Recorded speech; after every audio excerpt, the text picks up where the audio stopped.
YSR Congress party అధినేత YS Jaganmohan Reddy చాలా వ్యూహాత్మకంగా అడుగులు వేస్తున్నట్లు కనిపిస్తోంది. ప్రస్తుతం ఆయన సింగిల్ సోలో అనే స్లోగన్స్తో ముందుకు సాగుతున్నారు. కాలం కలిసి రావడంతో సింహం సింగిల్గానే వస్తుందనే డైలాగ్ బాగా పాపులర్ అయ్యింది. 2019 ఎన్నికల్లో గ్రాండ్ విక్టరీ సాధించారు. 151 సీట్లను సాధించి ఏపీలో ఫ్యాన్ పార్టీకి తిరుగు లేదని నిరూపించారు. కానీ 2024 నాటికి సీన్ మొత్తం రివర్స్ అయ్యింది. 11 సీట్లకే సరిపెట్టుకోవాల్సి వచ్చింది. దీనికి ప్రధాన కారణం ఏంటంటే జనసేన, టీడీపీ, బీజేపీ పొత్తు పెట్టుకోవడమే. ఆ ఎన్నికల సమయంలో ఈ పొత్తును చాలా లైట్ తీసుకున్న జగన్ ఆ తర్వాత దాని ప్రభావం ఏంటో తెలిసి వచ్చింది.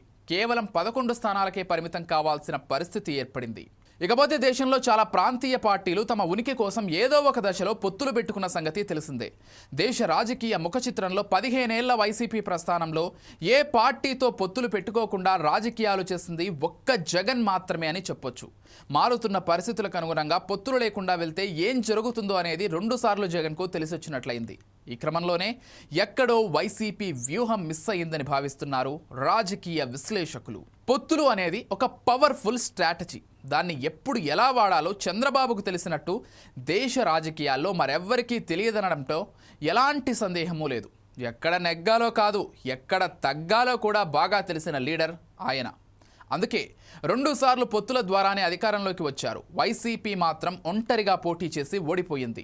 మారిన రాజకీయ పరిస్థితులకు అనుగుణంగా పొత్తుల విషయమై మరోసారి ఆలోచించాల్సిన అవసరం ఏర్పడింది. అపోజిషన్ ప్లాట్ఫామ్ మీద కాంగ్రెస్, వామపక్షాలు, ఇతర పార్టీలు ఉన్నాయి. 2029 ఎన్నికల్లో బలమైన కూటమిని ఢీకొట్టాలంటే వైసీపీ చిన్న పార్టీలతో పొత్తులు పెట్టుకోవాల్సిందే.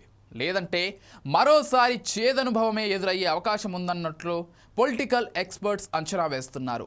ఎవరేమనుకున్నా జగన్ మాత్రం తాను ఏం చేయాలనుకుంటున్నారో అదే చేస్తారనేది వేరే విషయం. ప్రస్తుతం ఆంధ్రప్రదేశ్లో ఇప్పటికీ కూటమి సర్కార్పై జగన్ నేతృత్వంలోని వైఎస్ఆర్ కాంగ్రెస్ పార్టీ ఒంటరిగానే పోరాటం చేస్తోంది. మరోవైపు వైసీపీతో కలిసి పనిచేసేందుకు, ఆ పార్టీతో పొత్తు పెట్టుకునేందుకు కొన్ని పార్టీలు సిద్ధంగా ఉన్నట్లు తెలుస్తోంది. జై భీమ్ భారత్ పార్టీ అధ్యక్షుడు జడ శ్రావణ్ కుమార్ వంటి వారు వైసీపీతో కలిసి నడిచేందుకు ఆరాటపడుతున్నట్లు సమాచారం.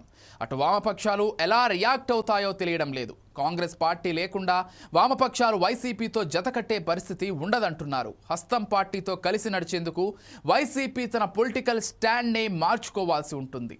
సో ఎట్టి పరిస్థితుల్లో ఆ పని జగన్ చేయరు. కాకపోతే ఈసారి పొత్తులు వైసీపీకి అనివార్యంగానే మారే అవకాశం ఉన్నట్లు కొందరు నేతలు చర్చించుకుంటున్నారు. సార్వత్రిక ఎన్నికలకు ఇంకా 3.5 ఏళ్ల సమయం ఉంది. బీహార్ ఎన్నికల తర్వాత ఏపీలో పొలిటికల్ ఈక్వేషన్స్ చేంజ్ అయ్యే సూచనలు కనిపిస్తున్నాయి. ఈసారి వైసీపీ తన స్టాండ్ను మార్చుకునే అవకాశం ఉందంటున్నారు పొలిటికల్ ఎక్స్పర్ట్స్. మరి జగన్ ఎలా ముందుకు సాగుతారో, ఎలాంటి నిర్ణయాలు తీసుకుంటారో అనేది మాత్రం సస్పెన్స్గానే ఉంది.